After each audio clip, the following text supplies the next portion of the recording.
Hello and welcome to the Dapper Gaffer channel. I'm Josiah Sjostrom and we're at City Stage Studios in Rockville, Illinois talking about C-stands today. C-stands are a fairly simple piece of equipment, but there's a lot of ways you can set them up wrong. And in my opinion, it's one of the easiest ways to spot someone who's green on set is how they operate a C-stand. So we're gonna show you how to do it the right way, why it's done a certain way, and leave you with a few tips and tricks along the way. In my mind, and traditionally, there's three primary manufacturers of quality C-stands. There's Matthews, American, and Norms. People have their preferences. It's somewhat regionalized. I think they all make great stands. There are some people that would say that American is the absolute best, C-stand that you can possibly use. There are people who would say the same thing about Matthews. Some of that does go back to older designs of these C-stands. American used to have a more superior head than Matthews. And let me demonstrate that real quick. These are both older head designs, an old Matthews and an old Norms here, which are just not as good. They didn't tighten down as well. They were kind of confusing with the number of holes, and the biscuits didn't always line up. A lot of that has been rectified in the newer designs. They're much more standardized. They're all going to hold your flags just fine. However, it is very possible to buy a bad C-stand. Now you might be looking on Amazon or some site to try to just get a cheap C-stand, and you'll see some that may be half the price or less than some of these manufacturer stands.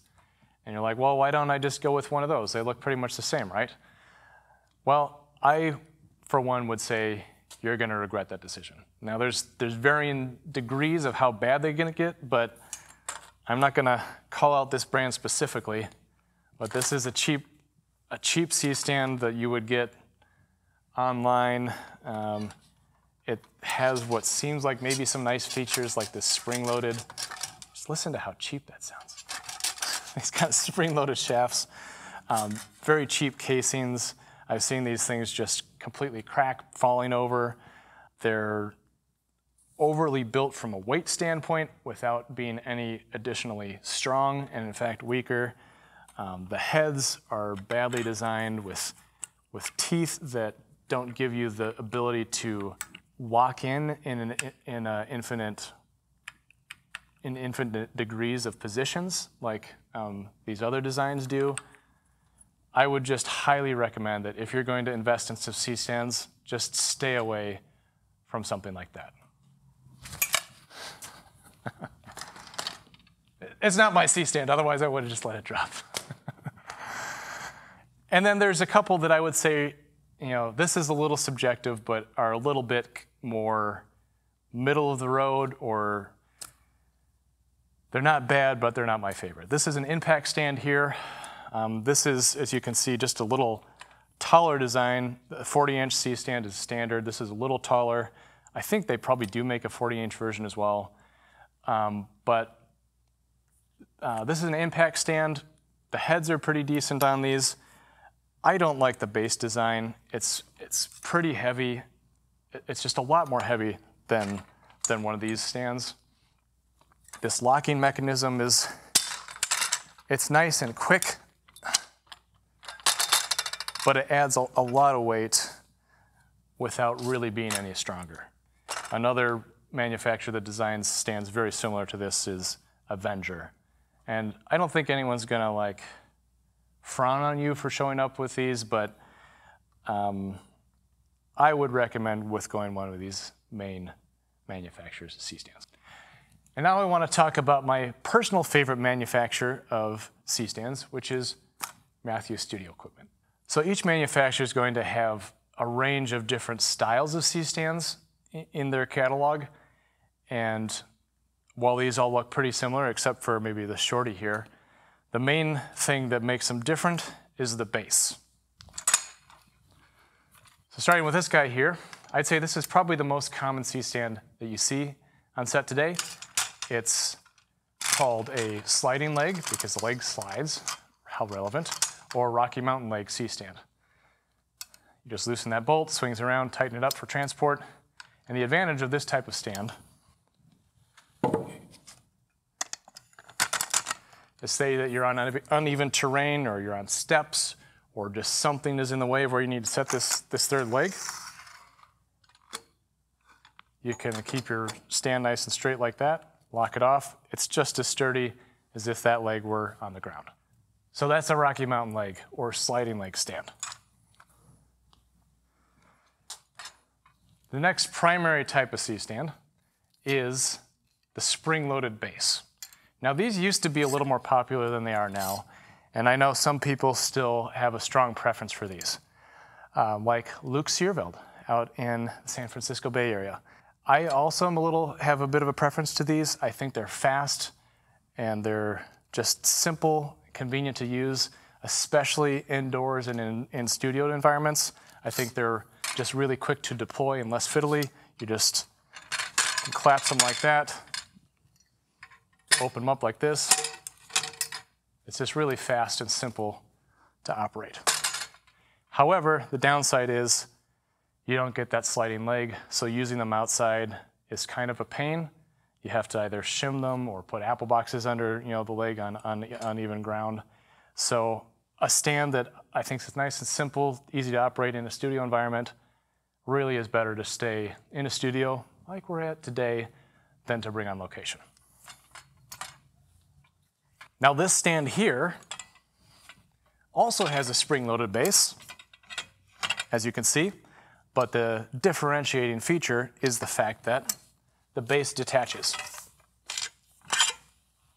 thusly. And you're able to put a junior fixture in here, because that's a junior receiver, 1 1/8" peg on like a 2K or some bigger light. You can set it directly on the ground, bounce it up off of something. Very convenient feature to have. The other upside of this design is it makes the overall stand smaller if, for instance, you don't have a truck and you need to pack these things in your car or your SUV. This is the way you'd probably want to go. However, unless you need the compact nature, I would not recommend these as your primary stand. It's good to have a couple on hand, but they're a little bit more finicky. Bouncing around in the truck or your car with this coming loose, it's one more point to tighten. I think going with a sliding leg or straight spring-loaded base is typically better. So my thought on these standard 40-inch size stands is it's good to have a variety, and you just need to establish what your preference is for the bulk of them. But it's good to have a couple Rocky Mountain legs in there, a couple turtle bases, just for when you need that kind of flexibility. And this last primary type of C-stand we're talking about is a shorty, thusly named because of its shortness. You also hear it called a Coleman, as a reference to Gary Coleman. I don't know if that's insensitive to say or not, but if someone's asking for a Coleman, this is what they're looking for.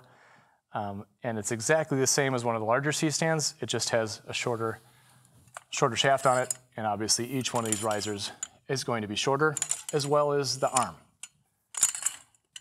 You can get these in both sliding leg like this one and turtle base designs. The beauty of this type of stand is sometimes it's just nice to have a shorter stand to have behind a couch, or just you need to rig something lower. It's easier to use something like this, keep it out of sight, than to have to undersling a 40-inch C-stand and hide it. Not going to use these nearly as often as the standard 40s, but it's good to have a couple in your kit as well. Now you may notice, see how nicely these things stack together? This is really the beauty of C-stands, or one of the beauties of C-stands, is how compact you can have them staged off to the side of the set. This also comes in handy when you're putting up multiple flags around a light, a sight, or a topper, what have you. The stands can sit very close together, versus like a umbrella style stand. So this is a best practice way of staging C-stands on set or in the studio or wherever you're at. Put the long leg in the same direction and put one of the short legs towards set. That way you're using up the least amount of space, but as long as they're all oriented like this, you can take a stand easily off of this side or this side. And if if stands are made to, kind of general standard specifications, it doesn't matter which manufacturer you use. They're all going to line up in a pretty compact way, and you can pull from either side of the stack. I just wanted to touch briefly on another difference you might see, and that's black C-stands versus chrome C-stands. Now, I get the idea and the attraction to black. It looks cool, it's sleek, and it doesn't reflect light. However, the issue is it ends up looking like this. I don't actually own any black C-stands, but I have this random arm I picked up somewhere. And this is what happens. Just after a few years, the black is just, it's paint. It's a nice paint, it's a resilient paint, but I mean, it doesn't put up really that great with the abuses we put these things through on set. And I find that they just get looking bad sooner, lend themselves a little more to corrosion, whereas chrome has just a much more, well, I guess you kind of have to see one of the stands themselves, but it's just a much more resilient surface. You can scratch it up a lot more without it starting to look like this. Again, it might be handy to have one or two in your kit in case you're like just trying to mitigate reflections. It's a little faster than obviously wrapping them in Duve or something like that. So I'm not saying don't buy black C-stands, but if you're gonna put them through the rigors of like a typical film set, I think chrome is the way to go. Maybe if you're like in a photo environment or something a little more controlled and you don't have everybody beating your stands around, you could go with black to be cool. Your choice.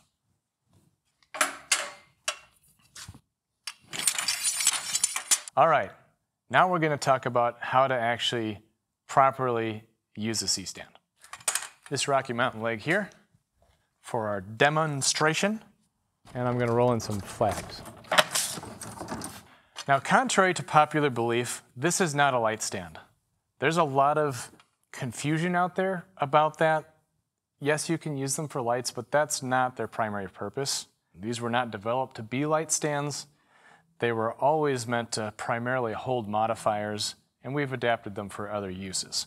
In a traditional sense, someone setting a light would never use one of these stands. Now that might seem like a shock to you because there are people out here who might even call these light stands. They can be used to hold lights, but we'll go into reasons why it's not probably your first choice to hold your fixtures on set. So the first thing you're going to want to think about is the direction of the load. Usually if you're using one of these, there's some direction that's bearing more of the weight than another, and you want your long leg to face that same direction. If your load's going to go this direction, you want your long leg going that same direction. If it's going this way, you want it going that way. The second, and one of the most important things that's often missed by amateurs, people newer on set, is the orientation of these knobs. When you're standing behind the stand and facing the load, you want both of the big knuckles on the right-hand side. Why? Because when we put a load on this, it's actually tightening this grip head here when we do it this direction, versus say that we had this slung around the other way. You tighten that down, your load is actually loosening that knuckle, as you can see, which creates a very precarious and potentially unsafe condition on set. Same thing with this second knuckle.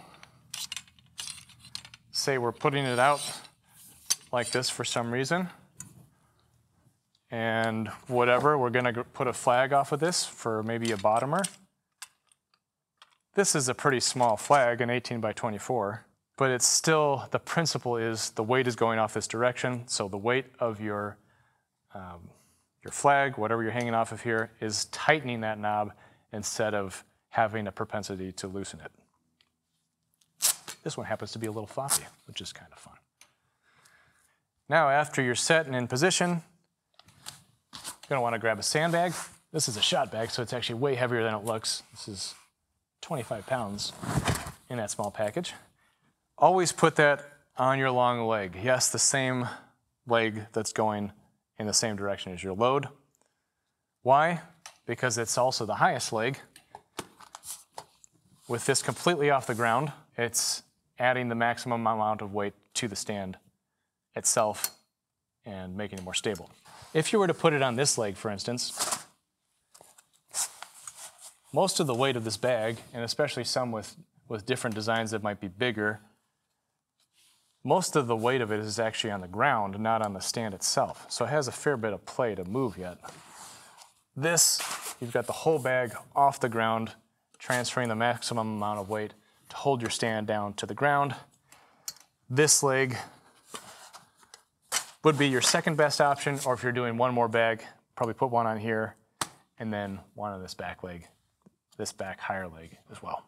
The only time that you would ignore that rule is if, say, you have to set up the stand in a not ideal position due to, for instance, maybe there's a couch or a piece of furniture in the way, like this beautiful couch here. You might have to orient the stand backward to get it in closer to the couch, and then you would double bag this leg in the exact opposite direction of your load.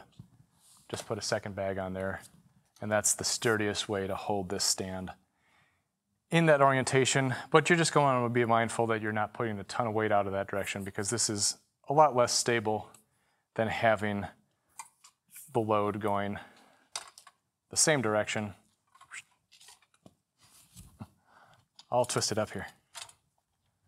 In this orientation, you have to tip a lot further to get past the center of gravity, because you're having to go all the way past that long leg, versus in the opposite direction, you're already tipping at that point. So a bit of a pet peeve of mine is people bagging stands too early. That's something that people will latch onto pretty quickly, is like, you should bag your stands. Yes, it's a good idea, but when you're setting flags, scrims, silks, what have you, there's usually a lot of adjustment, fine adjustments, you're moving in and out, back and forth, you're maybe waiting for some feedback from the DP on set, and it's annoying when you're there with someone who's pretty new on set, and they're trying to be helpful, and they bring you a sandbag. You're like paying attention to what the DP's asking for, and then he's like, yeah, move it a little bit more to the left. And you're like, oh, someone set a sandbag on my leg there.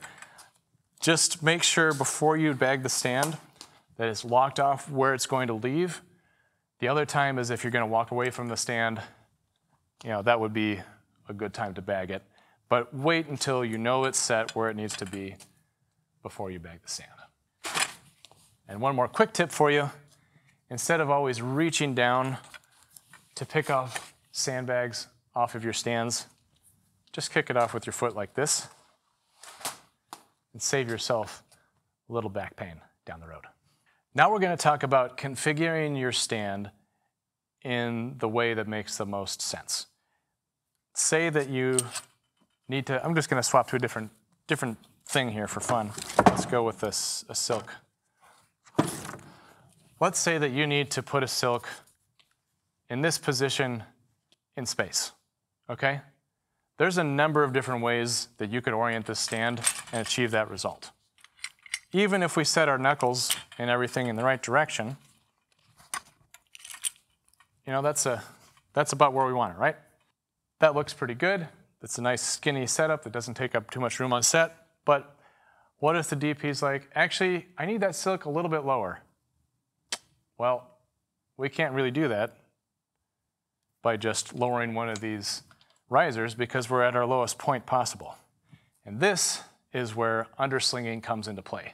And I'm a huge proponent of underslinging. I mean, I will undersling things that are over my head, because it gives me additional flexibility to put this flag wherever I want to. And you'll notice from earlier in the video, that's actually how I set up that little flag to start. Instead of kind of stymieing ourselves on that height, we can achieve the same result, the same height, by doing this. Still keep the stand nice and skinny, but when the DP's like, actually I need that about, straighten that out there. I need that about 8 inches lower. Guess what? We have the ability to do that. And unless you know you're going to go particularly high on a stand, I would recommend to undersling all the time. It's going to serve you well, help you work quicker on set. Now, speaking about keeping your setup skinny, why does that matter? Well, one, it's amazing how fast a film set fills up. Even in a 3,000 plus square foot stage we're in right now, you get a few dozen people in here and props and camera and whatever. It's just easier for stuff to get in the way, and having a nice, clean, skinny setup, the arm's not sticking out this way or something like that. We could also have that flag in the same position and in that orientation, but this is a terrible way to set a C-stand because not only is it taking up all this space on set, it's probably unnecessarily cantilevering this load. We also have here what's called an eye poker, and it does exactly what it purports to do. Pokes people in the eye. I've seen it happen before.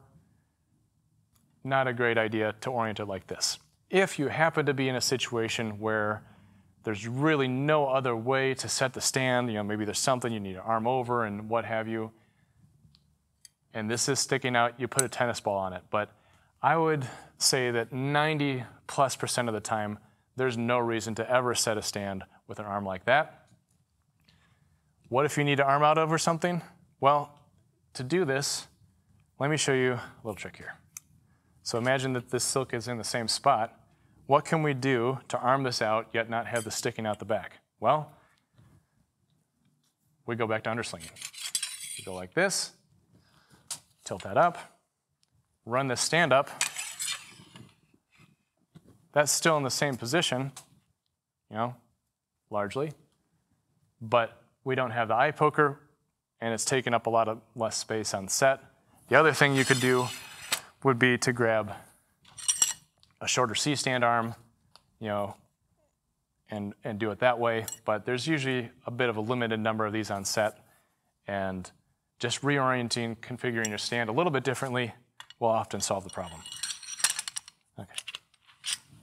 Just swap to something different here to switch it up. So let's say that we need to set a scrim on half of a light.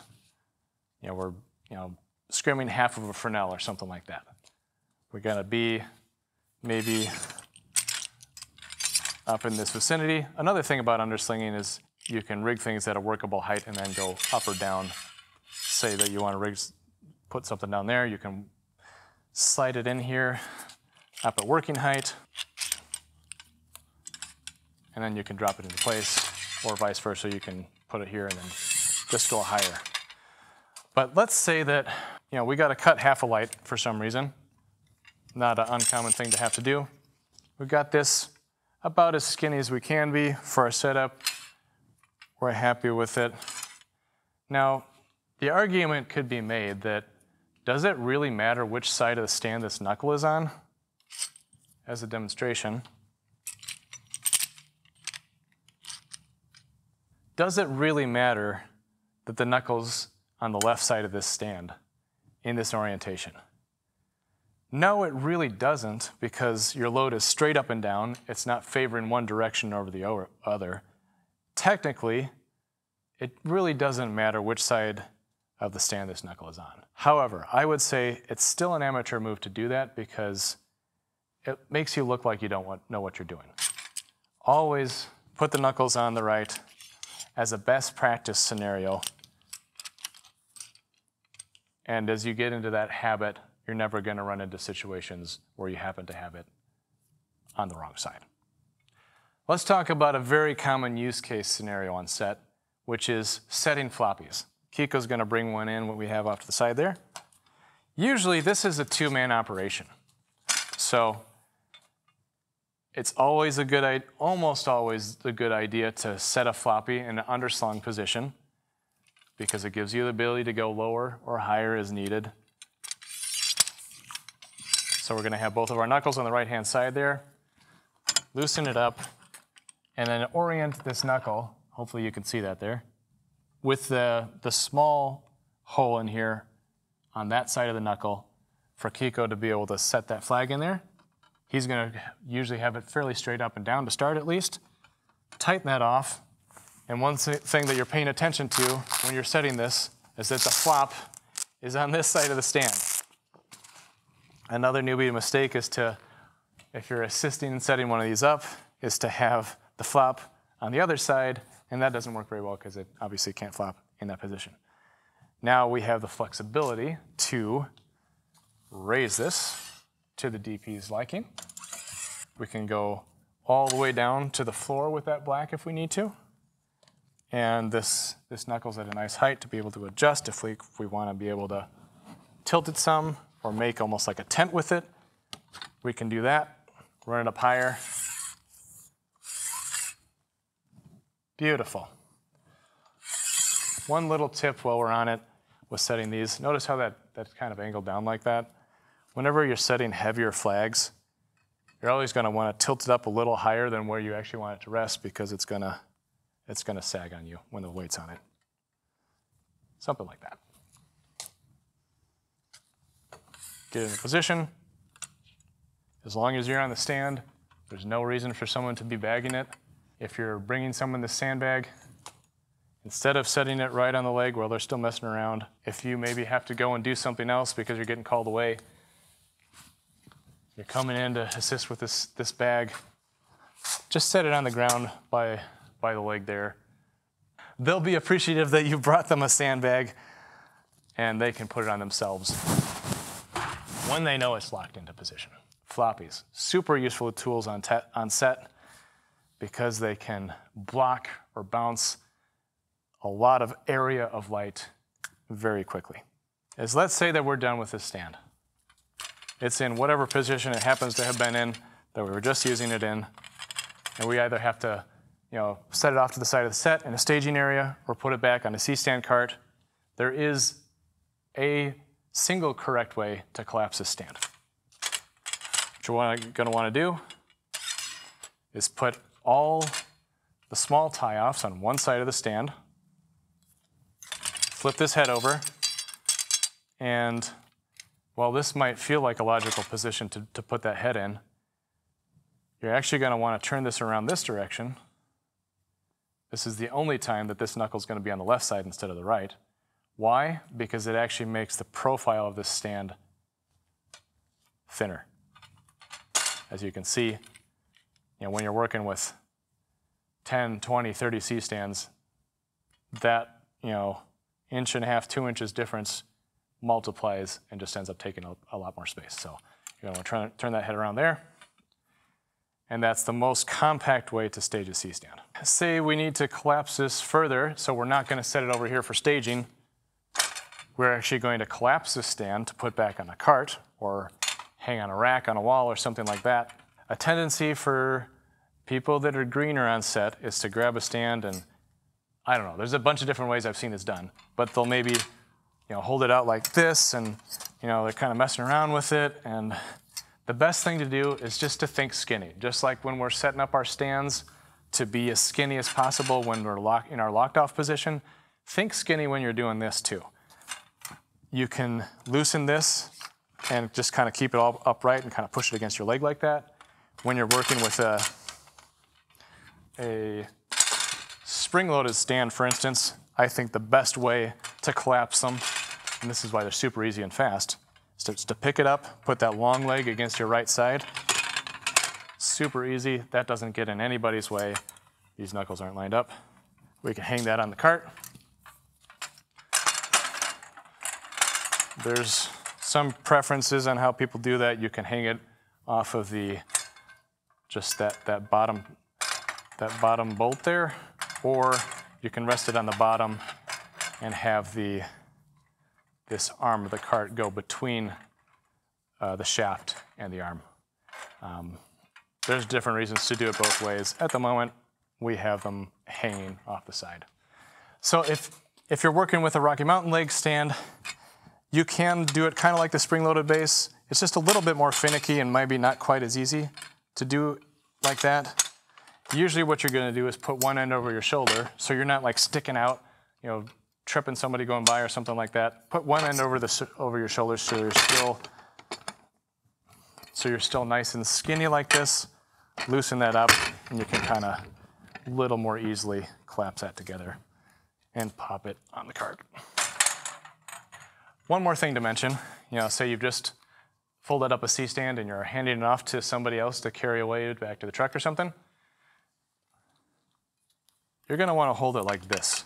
Put your arm around both of these, and then when I hand it off, Kiko's gonna grab it the same way. Why does that matter? Let's demonstrate the wrong way to do it. Let's say that, I'm handing it off like this, my hand is just around the main riser here. He grabs it like you typically would. He's gonna crush my fingers right here, or vice versa. So just try not to keep your fingers between here when you're handing stuff off. They're liable to get squished.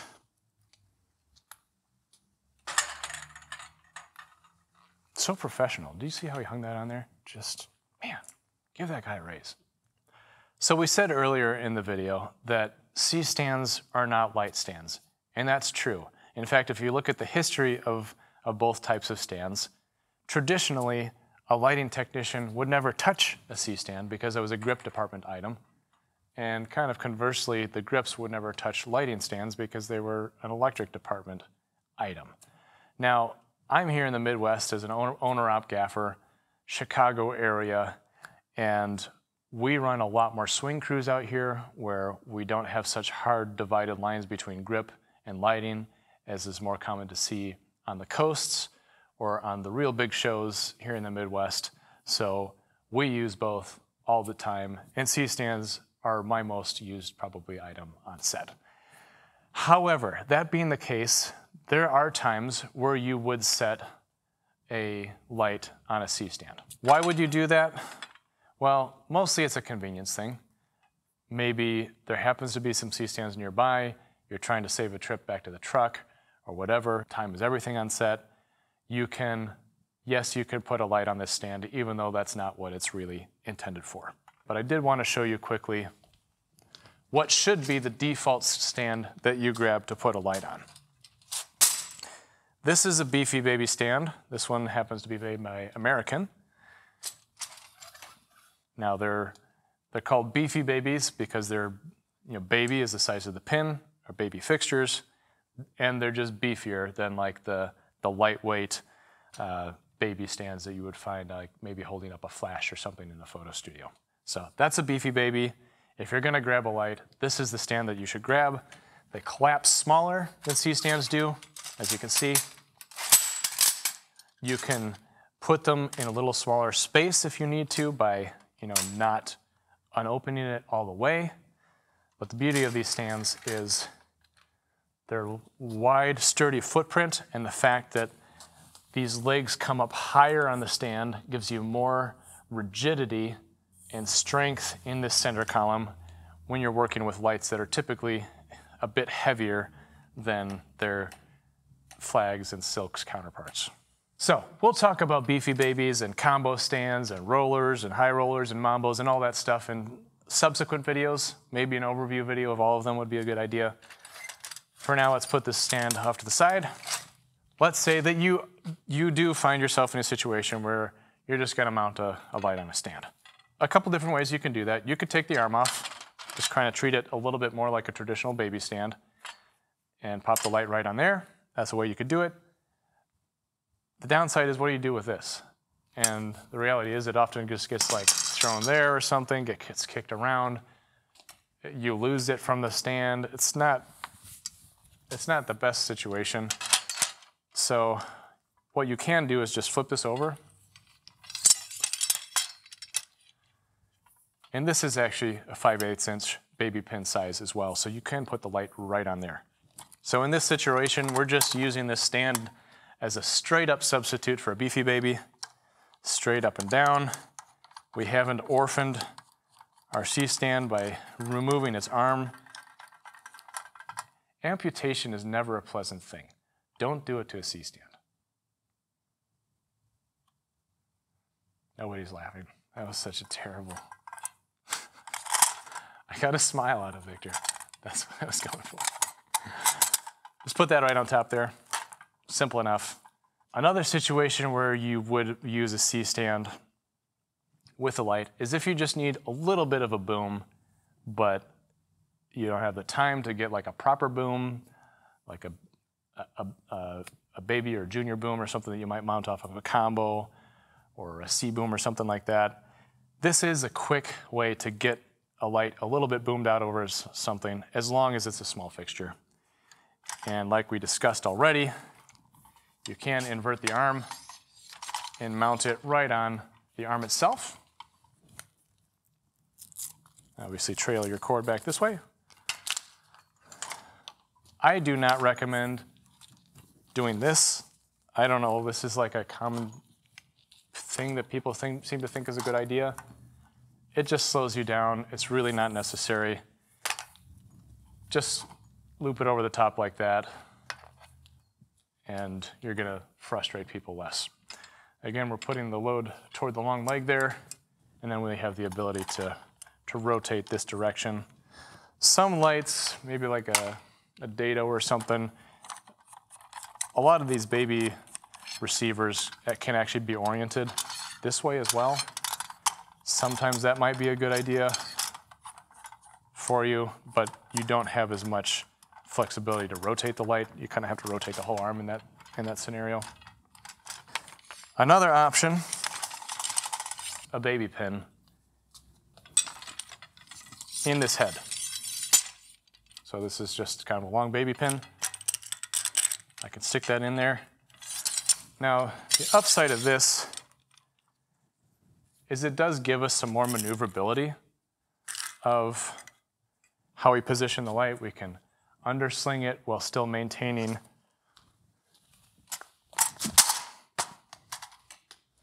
I recommend doing that as often as possible. When you pick up a light, step on the cord so that it slams back down into the floor. English is my second language, sarcasm is my first. See how we could still pan this light, with that additional step of the baby pin in there? Just gives us a little more flexibility. If you're mounting a light on a C-stand already, are you gonna happen to have one of these pins nearby? Probably not. So if you're going through the trouble of going back to the truck to get one of these pins, maybe you should just using a proper boom anyway. Another common situation you'll see C-stands used in is helping out the sound department. Something like a boom mate adapter, or in this case, a fishing rod holder, accomplishes the same thing. Sometimes a cardellini is used. Just pop that in a hole there. Take the boom pole from your sound guy. Thanks. Actually, don't do that. They'll not be happy with you. Let them set this, because obviously they know how to handle their equipment better than you do. And it saves them having to hold the boom all day if they're in a relatively stationary situation like a interview setting. And another note here is notice that I didn't, here you can have your boom pole back. Notice that I didn't do this. Take this arm out, set it on the floor, and put that in there. I don't see a reason to do that. I see sound guys do it sometimes. You don't need to harp on them about it, but it's plenty strong to just leave this arm in there, have that boom pole come off that second knuckle. We use these stands to carry a whole lot more weight than that boom pole is going to carry. Thanks for taking the time to listen to our little crash course on C-stands. Hopefully it helps you feel a little more confident going on to set. We plan to do some more videos kind of related to on-set basics and getting you to feel like you know what you're doing when you go out there. If there's anything that you think we missed in relation to C-stands, feel free to leave it in the comments. And the last thing I wanted to leave you with is when you're standing around on set, I highly recommend this. It's just a good look. Makes you feel cool. One leg up on the stand, one arm here. You could freestyle this other arm a little bit, maybe the pocket. I tend to go for something more like this. You could be, kind of farmer with the shovel style like this. It's a great item to just make sure that when they're snapping those behind the scenes photos that you look like you know what you're doing. Until then, until our next episode comes out, lean cool. I don't actually really like that. What a doofus. Nerd, but it's cool. No, I like that, but there's any other. You can also detach this and use this like a candlestick or something, which is like something you maybe strap to a condor. Usually you're not doing that because this is just a baby stand. Now I'm just rambling. What about as a spear? You can use it as a spear. I would recommend pointing this side because it's a little skinnier. Will probably pierce a jugular better than like this end, but who's to say? Without trying it first. Should I just start from the top on that one again?